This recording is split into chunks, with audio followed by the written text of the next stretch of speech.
Assalamualaikum warahmatullahi wabarakatuh. Waalaikumsalam warahmatullahi wabarakatuh. Ketemu lagi sama saya Nita dalam acara podcast cerita seputar Tanah Doang.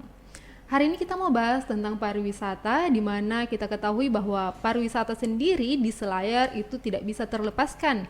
Karena kita ketahui Selayar itu memiliki banyak sekali tempat-tempat yang berpotensi untuk menjadi daya tarik wisata. Sebelumnya juga kita merayakan Hari Jadi Pariwisata Dunia, dan untuk lebih jelasnya bagaimana sih Hari Jadi Pariwisata Dunia yang diselenggarakan di Selayar dan bagaimana pariwisata khususnya di Selayar, kita akan berbincang-bincang dengan narasumber kita. Assalamualaikum Pak. Waalaikumsalam warahmatullahi wabarakatuh. Bagaimana kabarnya Pak? Alhamdulillah baik. Ya, Bapak bisa perkenalkan dirinya dulu ke teman-teman di rumah. Mungkin ada yang belum tahu Bapak ini siapa lebih jelasnya. Oh iya, nama saya Hizbullah Kamarudin. Kebetulan diamanahkan, dipercayakan untuk memimpin salah satu OPD, yaitu Dinas Pariwisata dan Kebudayaan. Ya, langsung saja Pak. Ya. Kita mau bahas tentang Hari Jadi Pariwisata Dunia yang kemarin diselenggarakan. Kalau boleh tahu, bisa kita ceritakan sedikit bagaimana sih rangkaian acaranya? Iya, jadi tepatnya pada tanggal 27 September yang lalu kita peringati Hari Pariwisata Dunia yang ke-42 untuk tingkat Kabupaten Kepulauan Selayar. Alhamdulillah acara kita berjalan lancar, sukses. Adapun ada beberapa rangkaian kegiatan yang kita laksanakan. Jadi acara inti itu adalah peringatan Hari Pariwisata Dunia. Ya, rangkaian kegiatan ada beberapa tambahan. Yang pertama fun camp. Jadi kegiatan fun camp kita ini yang sempat dihadiri beberapa komunitas, ya komunitas motor, ya komunitas diving dan kelompok sadar wisata Pokdarwis. Itu yang pertama. Yang kedua, pada saat itu juga dirangkaikan pencanangan, ya hari sadar atau gerakan sadar wisata Selayar. Itu yang kedua. Yang ketiga juga sekaligus pelantikan untuk kuartir cabang Saka Pariwisata. Ya, jadi semua kegiatan ini tentu kita berharap sekaligus memberikan motivasi kepada kita semua agar pariwisata ini bisa bangkit kembali.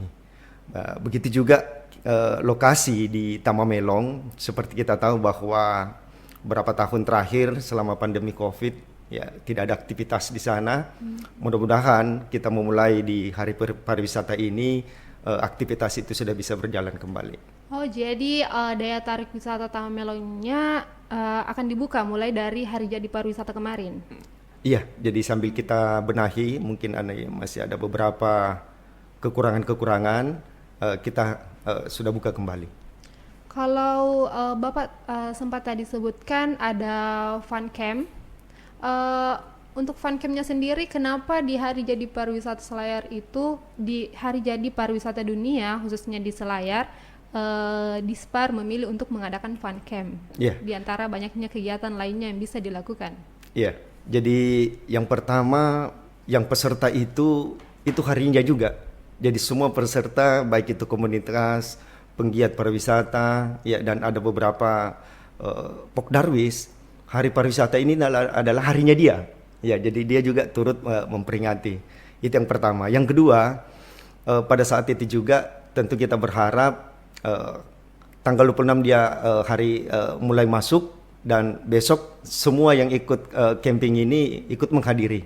Ya, dan yang ketiga, kegiatan-kegiatan juga di fun camp ini ada bersih-bersih pantai, ya dan ada beberapa kegiatan sebelumnya. Ya. Kalau untuk Taman Melon sendiri Pak, selain dari alasan yang disebutkan, apakah memang hanya itu alasan satu-satunya alasan itu dipilih menjadi tempat untuk diselenggarakannya Hari Jadi Pariwisata Dunia di Kabupaten Kepulauan Selayar, atau ada alasan lain kenapa? Ya, saya kira ada beberapa pertimbangan, termasuk juga sebenarnya ini kan sudah diresmikan sebelumnya. Iya, ya, jadi sekalian kita launching ini untuk Tamamelongnya.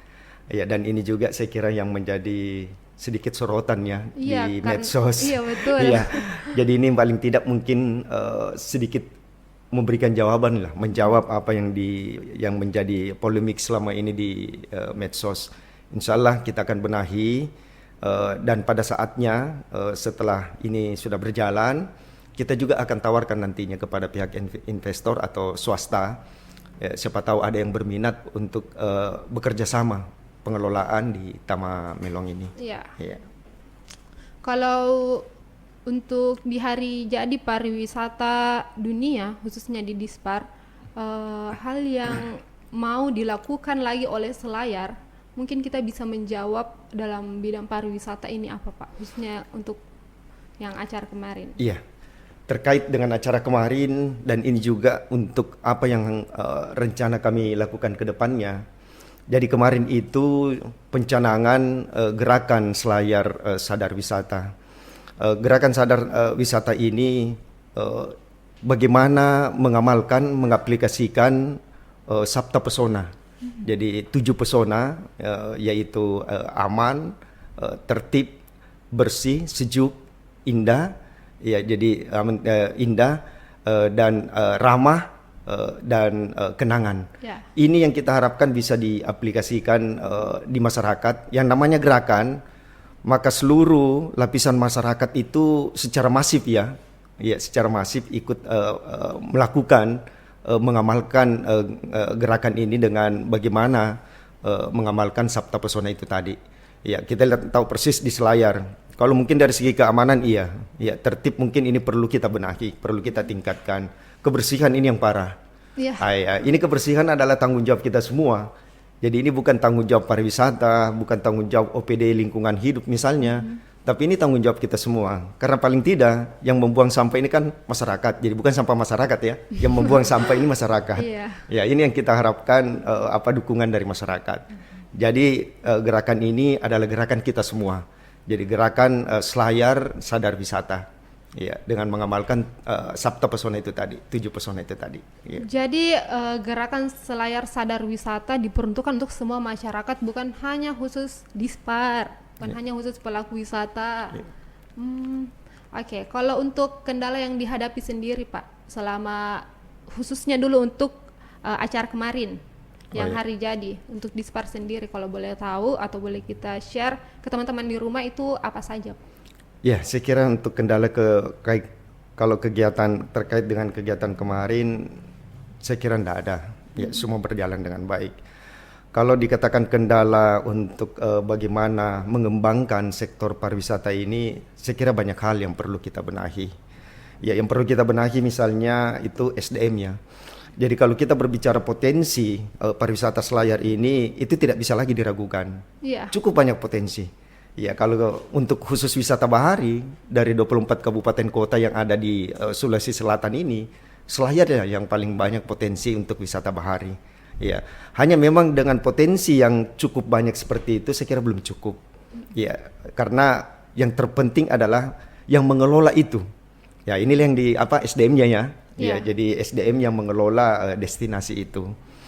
Untuk SDM inilah yang perlu kita persiapkan kemampuan kapasitasnya dengan kita melaksanakan BIMTEK ya, dan tentu juga SDM dari penggiat dan masyarakat itu sendiri ya. Jadi yang kita kembangkan nanti ini kan sebelumnya ini kendalanya seakan-akan bahwa wisata ini itu hanya milik pemerintah ya, padahal ini milik kita semua dan tentu kita berharap seperti itu.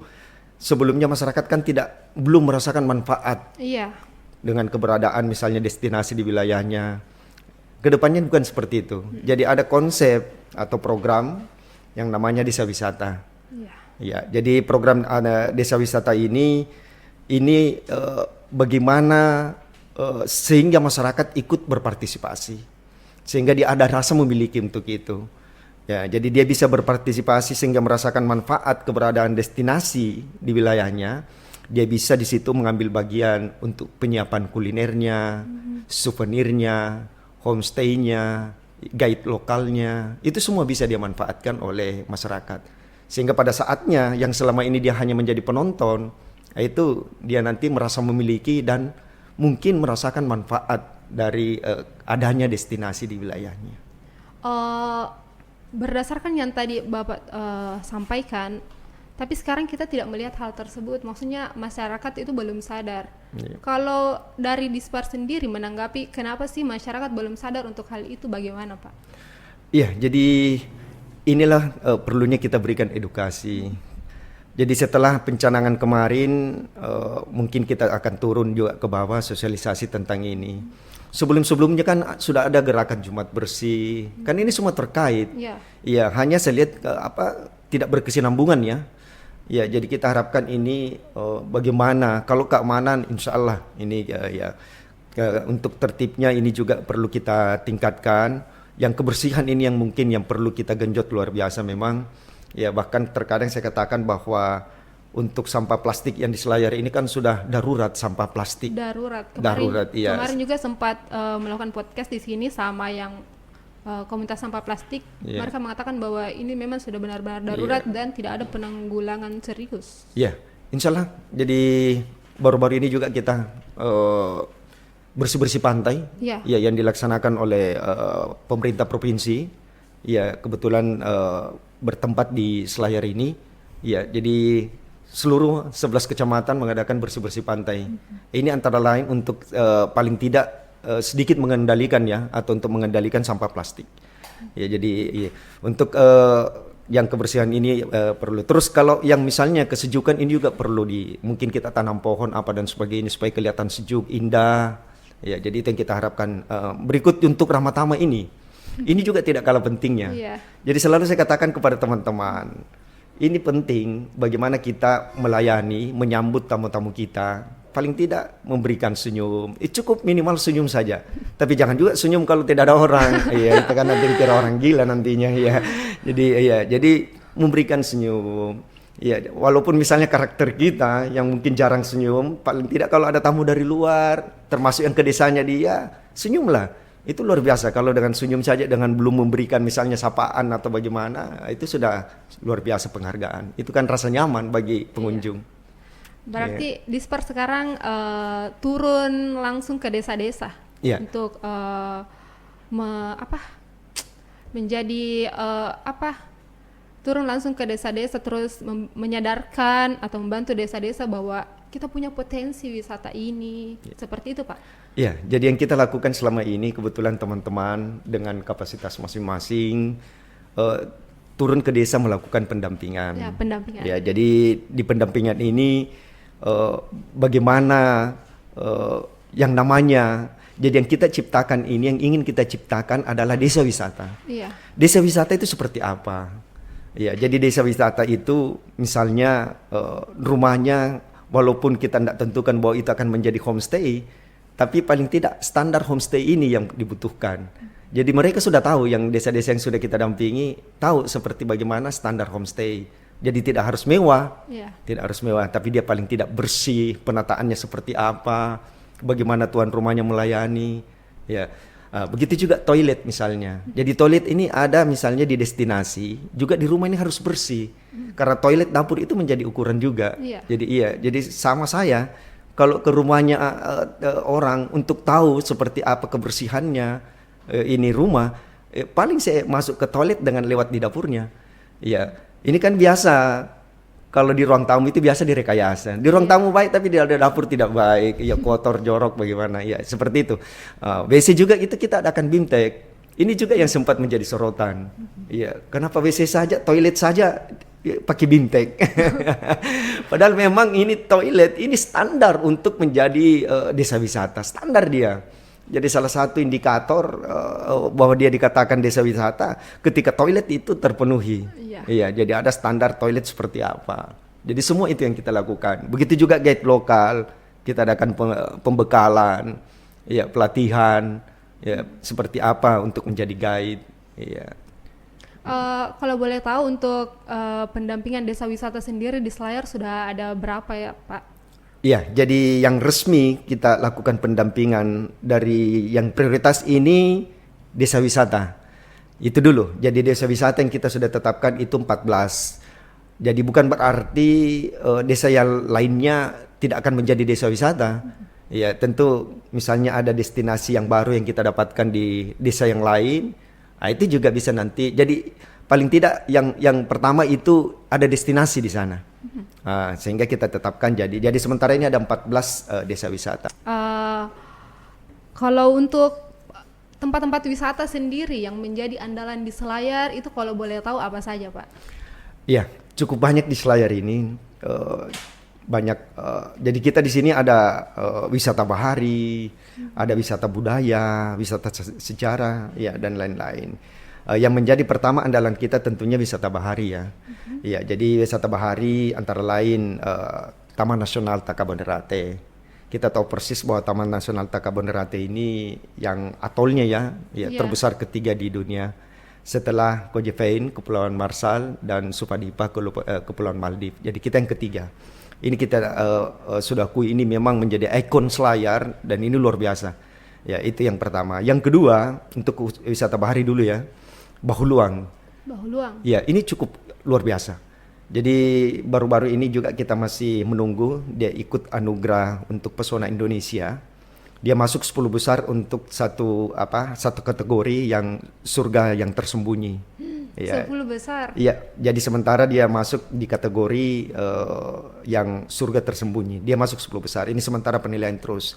Pernah juga untuk Bahuluang ini masuk juga 100 besar di anugerah Desa Wisata Indonesia. Itu masuk 100 besar dari 6 ribuan mungkin desa yang ikut.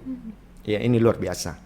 Ini Bahuluang ini yang menjadi andalan kita. Ya, ada beberapa tentu keindahan di bawah lautnya, pesisir pantainya. Ya.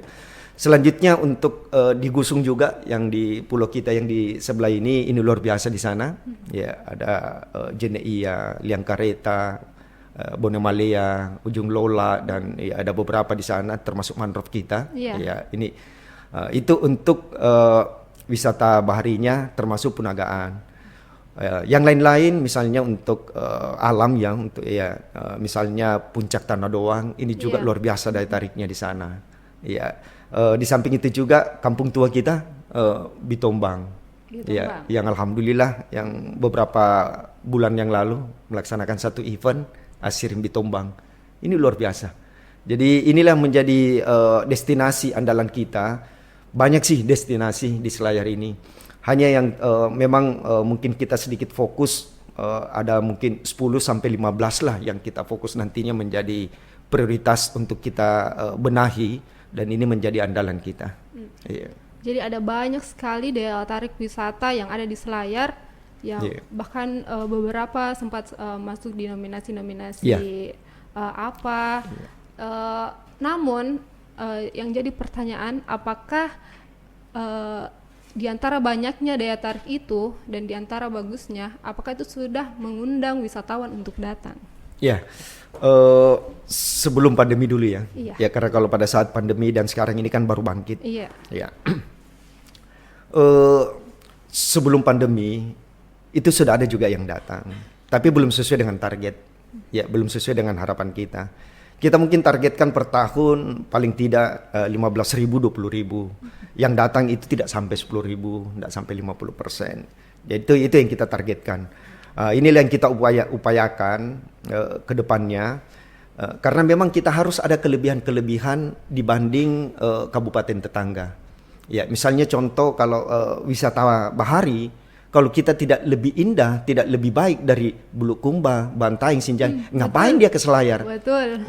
Iya, luar biasa kita naik ferry lagi pesawat lagi sekarang tidak ada. Kalaupun ada tiketnya mungkin cukup mahal. Iya, jadi itu dia. Iya. Jadi ini kita harus memang kalau apa yang sudah tersedia dari alam, insya Allah kita yang terbaik dari mereka. Ya, kita yang terbaik dari mereka. Ini yang perlu ini kita jaga, kita lestarikan. Inilah yang berikut. Apa yang memudahkan dia ke sini. Jadi kalau daya tariknya, destinasinya ini, daya tarik wisatanya ini, kita lebih dari mereka. Hanya itu belum cukup. Karena kita bukan daerah transit, kita memang didatangi tujuan kita. Makanya apa untuk kemudahan-kemudahan? Itu tadi, sarana dan prasarana transportasi atau perhubungan. Ya, apakah itu ferry? Mudah-mudahan bisa ada kapal cepat misalnya. Ya, kalau kapal cepat dari Bulukumba langsung ke Kota Benteng kan pernah ada, itu tidak sampai sejam. Tapi kenapa sekarang sudah tidak ada, Pak? Itu swasta, jadi kita tidak bisa intervensi. Ya, jadi swasta hitungannya bisnis, ketika hitungannya masih masuk dia masih ya, bertahan. Kalau untuk yang penerbangan sendiri itu sangat berpengaruh sekali. Sangat. Kalau bagaimana tanggapan Dispar Ya, untuk itu? ya, yang seharusnya ini ditanggapi oleh perhubungan, tapi Iya. tidak apa-apa sedikit saya tanggapi. Yang pasti sekarang dari hasil pertemuan saling tidak percaya. Ya, jadi pihak maskapai dalam hal ini Wings Air itu kurang percaya kepada penumpang. Ya, karena apa? Dia bertahan di sini, dia harapkan penumpang sekian, itu paling tidak cukup 10, akhirnya cancel, bukan delay, cancel dia. Ya, begitu juga penumpang tidak percaya ke maskapai. Iya, kita misalnya ada acara besok, tiba-tiba di cancel. Iya. Iya, tidak mau kejar ferry, ya tidak dapat lagi. Ya, kan seperti itu. Nah, ini yang jadi masalah. Jadi memang ada standar yang namanya commercial full ya, bisnis penuh dia. Iya, jadi memang dia ada standar. Jadi dia katakan bahwa 50 untuk penumpang bolak-balik. Iya, pulang pergi. Jadi apakah 10 dari sini, 40 dari Makassarnya atau sebaliknya, yang penting jumlah total 50 penumpang, itu dia. Yang ya. Jadi kalau sudah penuhi itu pasti dia terbang. Iya, jadi ini yang masalahnya. Jadi tadi itu yang saya katakan, penumpang juga semakin kurang karena pertama sering cancel, yang kedua tarifnya juga naik, harga tiket. Ya, ini juga tidak mungkin untuk biaya operasional. Ya, ya pasti ada standar berapa penumpang, itu yang pertama. Yang kedua dia naikkan juga karena aftur untuk BBM pesawat ini naik. Kalau solusi yang kalau Dispar sendiri, karena pastinya beberapa banyak pihak yang dirugikan dari hal tersebut. Yeah. Contohnya mungkin industri-industri pariwisata itu memiliki tamu dari luar namun cancel. Kalau dari Dispar sendiri menanggapi hal tersebut itu untuk solusi di masalah penerbangan ini? Ya, jadi untuk penerbangan sama sekali kita tidak bisa intervensi. Jadi mungkin kita cari alternatifnya ya. Ya, bagaimana pelayanan di Pamata Tabira ini baik. Ya, mungkin kita bisa usulkan yang tadinya mungkin hanya sekali seminggu yang 3 trip. Ya, mudah-mudahan bisa untuk setiap harinya 3 trip. Tapi itu juga kan tergantung dari penumpang. Yeah. Itu yang pertama. Yang kedua, untuk waktu perjalanan ini. Ya, alhamdulillah kalau seperti yang Takabonerate, KM Takabonerate kan cukup cepat ya, 80-90 menit itu sudah sampai. Itu yang kita harapkan seperti itu. Yang ketiga, kebersihan dan pelayanan di kapal itu sendiri. Ini juga yang bagaimana para calon wisatawan itu menilai. Ya, jadi kalau ferry-nya bersih, pelayanan di krunya itu ramah, baik, insya Allah itu terkesan dia dan dia akan sering ke sini. Ini yang kita harapkan. Di samping itu juga untuk bagaimana supaya tamu kita ini keselayar ya. Itu paling tidak event yang kita. Jadi promosi ini. Jadi yang namanya promosi pariwisata itu mahal. Ya, jadi jangan ada dikatakan bahwa kita promosi hari ini besok langsung banyak tamu, enggak seperti itu. Ini jangka panjang dia. Yeah. Ya, jadi promosi ini antara lain event. Event ini juga biayanya yang besar. Inilah yang kita lakukan terus, event untuk mempromosikan. Ya, termasuk insya Allah nanti tanggal 23 sampai 28 Oktober, yaitu FTB, Festival Takabonerate. Festival Takabonerate. Iya, ini event skala nasional. Skala nasional. Kalau boleh tahu itu tamu undangannya dari mana saja, Pak? Iya, jadi sedikit barangkali saya sampaikan bahwa Festival Takabonerate ini event skala nasional. Karena dia yang baru-baru ini mendapatkan penghargaan dari Karisma Event Nusantara. Jadi ada 110 yang terbaik ya dari penilaian termasuk selayar. Ya, jadi kalau di Sulsel itu sendiri ada 5 ya, termasuk F8 yang di Makassar. Iya. Ya, dan Festival Pinisi di Bulukumba. Ya, dan ada event juga yang di Parepare dan Barro. Itu hanya 5. Bahkan Lovely Desember enggak masuk. Iya, enggak masuk yang event yang kita tahu persis bagaimana di Toraja ya. Iya. Iya. Jadi ini yang kita lakukan. Jadi tamu-tamu yang kita harapkan tentunya. Jadi ada beberapa yang kita tawarkan juga paket-paket ya. Iya, underwaternya terus berikut juga lenturnya. Iya, ada beberapa untuk kegiatan lentur ini. Ada beberapa destinasi yang akan dikunjungi. Terus di Takabonerate, di Selayar, di Bahuluang nantinya untuk diving dan snorkelingnya di Bahuluang. Uh, Sekaligus barangkali juga sedikit memberikan penjelasan kepada ini. Ya karena selalu dianggap bahwa Festival Takabonerate ini harus di Takaboneratenya ya. Padahal itu hanya brand event ya. Iya. Ya brand event bahwa Festival Takabonerate, karena kita tahu persis bahwa Takabonerate ini kan ikonnya Selayar. Tujuan utama festival itu promosi, event itu promosi. Promosi apa yang dipromosikan? Tentu destinasi. Iya. Iya. Pada saatnya nanti seluruh destinasi akan dipromosikan melalui FTB. Iya, jadi seperti itu. Kemarin juga sempat menjadi sorotan kenapa namanya Festival Takabonerate terus diadakan di Bahuluang. Jadi ini adalah alasannya bahwa nanti nanti yang dipromosikan juga yang lainnya. Semua. Oke. Kalau untuk harapannya terhadap pariwisata Selayar ke depannya, Pak? Ya, tentu kita semua ini sangat menaruh harapan karena pemerintah daerah itu sudah menetapkan bahwa sektor pariwisata ini sektor unggulan. Ya, seharusnya jadi itu sektor unggulan, tentu yang menjadi pertimbangan utama adalah potensi. Ya, jadi contoh yang lain sektor unggulan perikanan. Ya, ini kan potensi perikanan kita di Selayar kan cukup banyak. Iya. Begitu juga yang sektor pariwisata itu tadi. Ya, destinasi di sini, ya pariwisata wisata bahari di sini luar biasa. Itu potensi yang menjadi pertimbangan utama. Seharusnya ketika itu ditetapkan menjadi sektor unggulan berdasarkan potensi yang ada, itu berbanding lurus dengan kontribusi yang didapatkan, baik itu kepada pemerintah, artinya ada kontribusi dari potensi itu, baik itu ke pemerintahnya terkait dengan PAD ya, pendapatan asli daerah, maupun kepada masyarakatnya, itu harus berbanding lurus. Ya, kenyataannya sampai saat ini belum sesuai harapan. Ya, inilah yang menjadi tugas kami. Jadi dengan teman-teman, termasuk penggiat pariwisata, pemerhati pariwisata, pelaku usaha di sektor pariwisata, kami ajak semua. Seluruh masyarakat, ya, seluruh stakeholder, seluruh elemen masyarakat. Karena kalau untuk mengembangkan pariwisata ini hanya kami OPD yang diberikan amanah untuk mengembangkan pariwisata, itu mustahil. Dan selalu saya katakan kepada teman-teman penggiat, pelaku usaha, pemerhati di sektor pariwisata, saya bilang Andalah sebagai pahlawan pariwisata. Kami ini tidak ada apa-apanya kalau Bapak Ibu sekalian tidak ada, kalau teman-teman sekalian tidak ada. Ya. Jadi Andalah sebagai pahlawan pariwisata.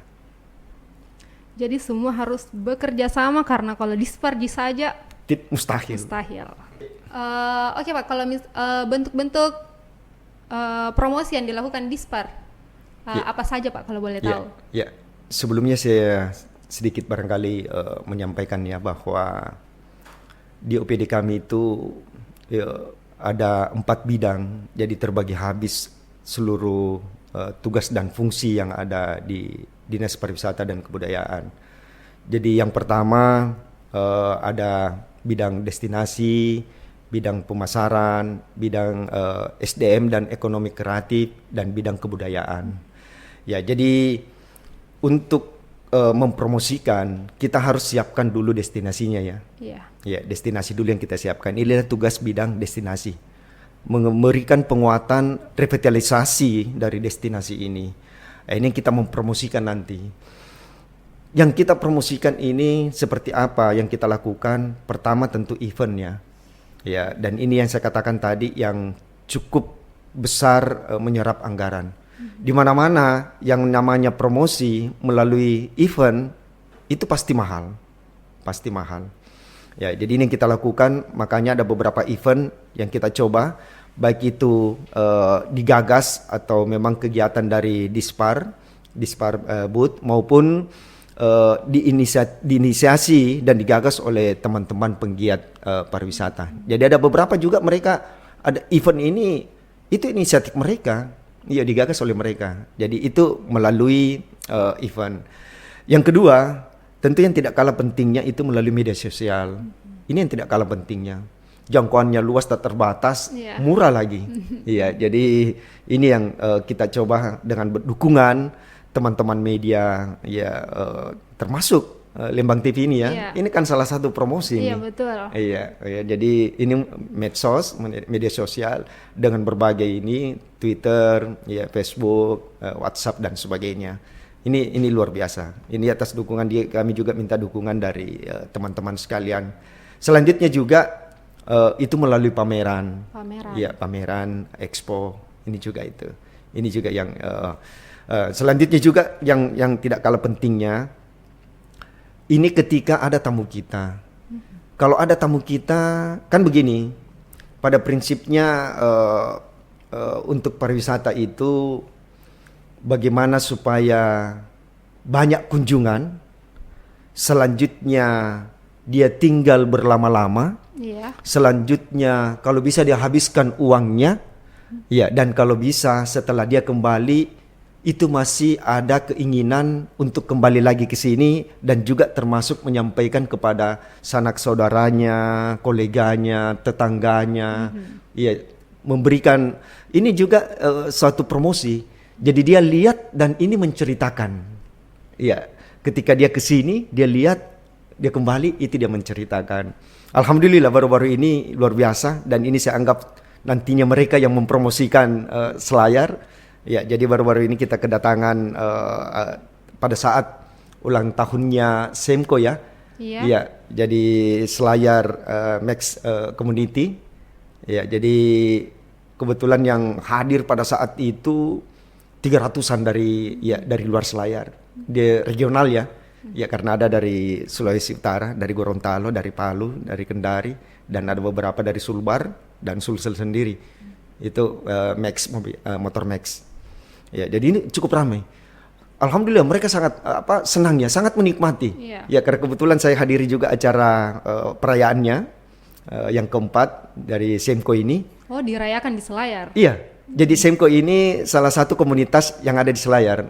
Ya, kebetulan ketuanya di sini Pak Sudirman. Ya, jadi ya dia undang komunitas-komunitas Max yang lainnya yang ada di luar. Ya, diundang. Pada berdatangan mereka itu ada 300-an. Ya, bayangkan kalau yang 300-an ini masing-masing menyampaikan bahwa luar biasa pelayanannya di Selayar. Betul. Luar biasa destinasinya di Selayar. Itu yang kita harapkan. Ini kan murah ini kalau yang ini. Iya. Tapi efektif. Ya, berarti efisien dan efektif kalau itu ya.